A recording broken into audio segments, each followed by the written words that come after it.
شروع اللہ کا نام لے کر جو بڑا مہربان نہایت رحم والا ہے۔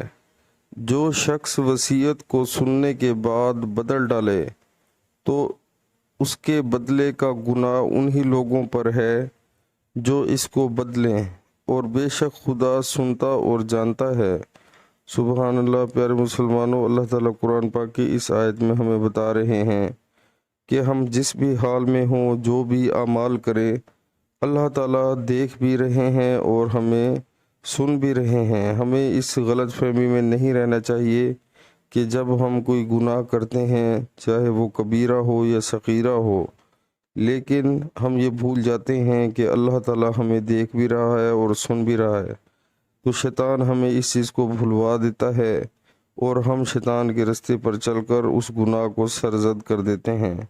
لیکن پیارے مسلمانوں، دنیا کی زندگی عارضی ہے، شیطان کے بہکاوے میں کبھی بھی نہ آئیں، وہ ہمارا کھلا دشمن ہے۔ تو اللہ کے رستے پر چلیں، جیسے ہی اذان کا ٹائم ہو نماز لازمی با جماعت ادا کریں، انشاءاللہ بہت فائدہ ہوگا۔ عمل کریں۔ السلام علیکم ورحمۃ اللہ وبرکاتہ۔